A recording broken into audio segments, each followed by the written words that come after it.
Welcome back again. आज हम पढ़ेंगे इस पे कि HTML पे या वेब पेज पे इमेज कैसे इंसर्ट करते हैं। ठीक है, तो मीडिया फाइल इमेज कैसे इंसर्ट करते हैं। तो सबसे पहले आप ध्यान दें, आपके पास वो इमेज होनी चाहिए एक प्रॉपर फोल्डर के अंदर। जैसे हमने क्या किया है, HTML है, HTML के अंदर इमेजेस नाम का एक फोल्डर बनाया हुआ है।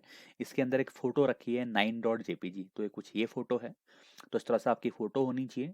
अब मैं क्या करता हूँ, यहाँ पे HTML पे या इसी इमेजेस के अंदर हम अलग अलग तरीके से फ़ोटो लगा सकते हैं। अभी फ़िलहाल मैं इमेजेस के अंदर ही एक नई फाइल बना रहा हूँ, जिस पे मैं इसका नाम रखा हूँ image.html। तो ये फाइल है image.html फाइल, और 9.jpg जो फोटो है एक्चुअल, वो दोनों पैरेलल में है और एक ही फोल्डर के अंदर है।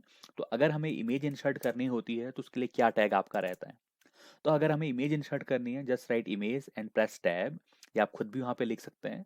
तो ये जो दो एट्रीब्यूट हैं, ये इमेज इंसर्ट करने के लिए बहुत ज़रूरी हैं। पहला है सोर्स, दूसरा है ऑल्ट्रेशन डेटा।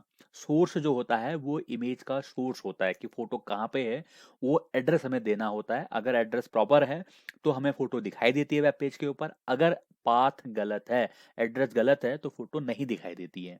और ऑल्ट के अंदर हमें वो डेटा लिखना होता है जिस चीज की वो फोटो है।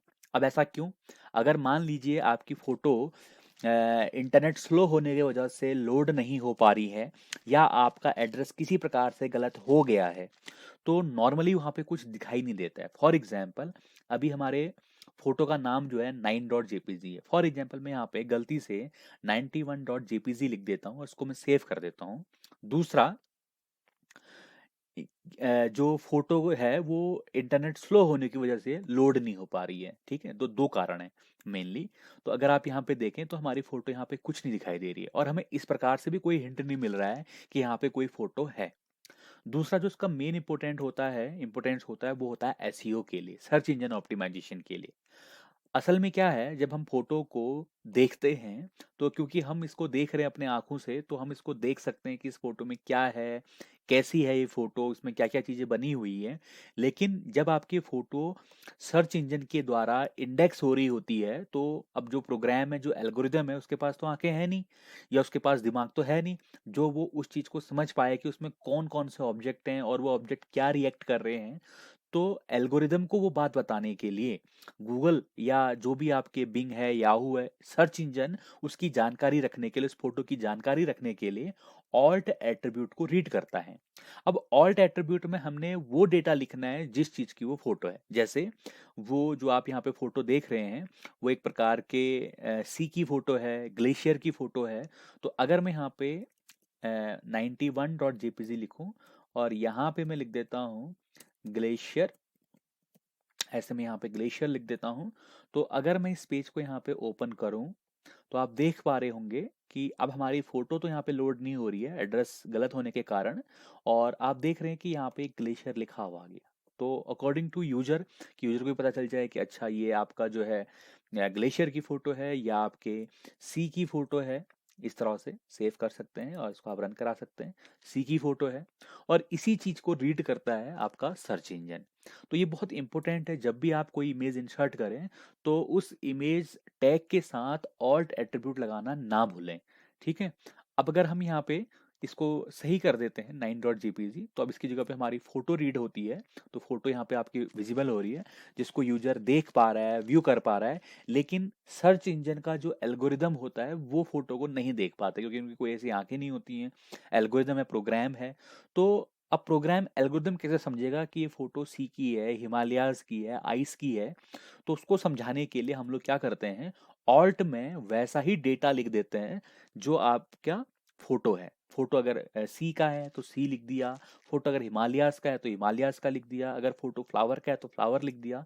तो इस तरह से हम लोग जो है इमेज इंसर्ट कर देते हैं। जब हमारी इमेज इंसर्ट होती है तो उसकी बाय डिफॉल्ट विड्थ जो है, ओरिजिनल विड्थ और हाइट आपकी रहती है। और इसको हम कंट्रोल कर सकते हैं। कंट्रोल करने के लिए हमें इसमें ही अगला जो एट्रीब्यूट है विड्थ, इसका इस्तेमाल करना होता है। और हाइट को कंट्रोल करने के लिए हमें हाइट एट्रीब्यूट का इस्तेमाल करना होता है। ठीक है, एंड देन आप यहाँ पे यूज कर सकते हैं टाइटल ऑल्सो, और आप यहाँ पे यूज कर सकते हैं border also on the HTML4 या बेसिक HTML के अंदर।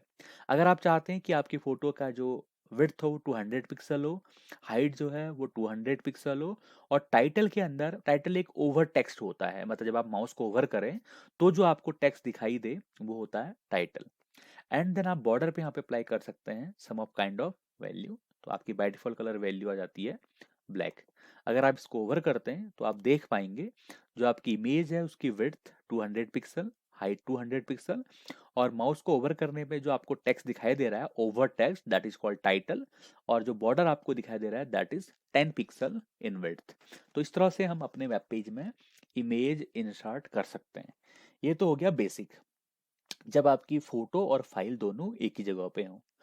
फॉर एग्जाम्पल, हमारी जो फोटो है या जो हमारी फाइल है वो है पैरेलल में, तो मैंने यहाँ पे लिख दिया न्यू फाइल, और अगेन मैंने इमेज डॉट एचटीएमएल करके एक फाइल बना दी। अब मैं यहाँ पे एचटीएमएल का स्ट्रक्चर लोड करा लेता हूँ और यहाँ पे मुझे इमेज इंसर्ट करनी है। अब क्या है कि हमारी जो हमारा जो फाइल है वो यहाँ पे है, वो इमेजेस फोल्डर के पैरेलल में है, और या ये कह सकते हैं कि इमेजेस फोल्डर जो है वो इमेज फाइल के पैरेलल में है। तो इमेजेस के अंदर आपकी फाइल है 9.jpg, करेक्ट। तो अब यहाँ पे हम कैसे लिंक लगाएंगे? यहाँ पे लिंक लगाने का तरीका ये होगा, हम सीधे उस फोल्डर का नाम लिखें, बिकॉज फोल्डर पैरेलल में है इमेज डॉट एचटीएमएल के, उसके बाद स्लैश यूज करें, फॉरवर्ड स्लैश, देन फाइल का नाम 9.jpg। अब अगर आप यहाँ पे सेव करें, इसको अगर आप रन कराते हैं ओपन इन ब्राउजर, तो आपके पास जो है फाइल यहाँ पे आती है, ठीक है। अब यहाँ पे फाइल नहीं आ रही है, इसको हमें देखना पड़ेगा। तो देखो मैंने यहाँ पे सिर्फ फोल्डर का नाम इमेज लिखा, जबकि फोल्डर का नाम है इमेजेस। एस लगाना नहीं भूलेंगे, अगर अब ये डिपेंड है आपने फोल्डर का नाम क्या दिया है, एस। सेव करें, कंट्रोल टैब और टैब एंड ये, तो आप देख पा रहे हैं यहाँ पे आपकी फोटो इंसर्ट हो गई है। तो ये था आपका दूसरा तरीका। कभी कभी क्या होता है कि आपकी जो फाइलें होती हैं या जो फोटो होती है वो अलग अलग फोल्डर के अंदर होती हैं। तो जैसे मैंने लिंक के अंदर एक और पेज बना दिया जिसमें मैंने नाम रख दिया इमेज डॉट एचटीएमएल। ये अभी जो फाइल है वो लिंक के अंदर है, ये लिंक के अंदर है, डायरेक्ट लिंक के अंदर है, अगर आप गौर करें। और जो फोटो है वो इमेजेस के अंदर है। तो अब फाइल भी फोल्डर के अंदर है और फोटो भी जो है फोल्डर के अंदर है। यहाँ पे कैसे लिंक लगाएंगे? तो यहाँ पे लिंक लगाने के लिए आपने HTML का जो स्ट्रक्चर है वो लोड कराना है, एंड देन आपने यहाँ पे img टैग लिखना है और यहाँ पे आपने एड्रेस देना है। अब यहाँ पे एड्रेस देने का तो तरीका है वो, जैसे हम लिंक लगाते वक्त फाइल का एड्रेस देते हैं वैसे यहाँ पे हमें एड्रेस देना है। तो गौर करिए, हम हैं image.html पे, और हमें जो लिंक देना है वो 9.jpg का देना है जो कि अलग फोल्डर के अंदर है। तो अगर मैं यहाँ पे लिंक दूं तो मैं एक प्रकार से इस फोटो को, इस फाइल को फोल्डर से बाहर निकाल लूंगा। तो बाय डबल डॉट स्लैश एक फोल्डर पीछे चले गया, उसके बाद मैं जाऊंगा इमेजेस फोल्डर के अंदर, देन फोटो का नाम 9.jpg, इसको मैं सेव करता हूँ। अगर ये एड्रेस बिल्कुल करेक्ट है तो हमारी फोटो जो है लोड हो जाएगी। तो इस तरह से हम फोटो को लोड कर सकते हैं। पहला तरीका क्या था, जहाँ पे फोटो और फाइल दोनों एक ही जगह पे थी। दूसरा तरीका था जहाँ पे फोटो का जो फोल्डर है वो फाइल के पैरेलल में था। और तीसरा तरीका जहाँ पे फोटो और फोल्डर दोनों अलग अलग फोल्डर के अंदर थी, तो वहाँ पे लिंक इस तरह से इम्प्लीमेंट होता है। तो इस तरह से आप किसी भी वेब पेज में फोटो इंसर्ट कर सकते हो, फोटो कहीं भी हो। नॉर्मली जितनी भी आपके ऑनलाइन जो आपके होस्टिंग सर्वर होते हैं उनका एक रूट फोल्डर होता है, देन आप उसके अंदर नेक्स्ट फोल्डर बनाते हैं, उनके अंदर आप फाइलें रखते हैं। लेकिन लिंक लगाने का तरीका, एक फाइल से दूसरे फाइल को विजिट करने का तरीका कुछ इसी तरीका का होता है। इसके लिए आप बेस्ट प्रैक्टिस कर सकते हैं। तो इस तरह से आप इमेज इंसर्ट कर सकते हैं। तो नेक्स्ट वीडियो में हम मिलते हैं आपसे।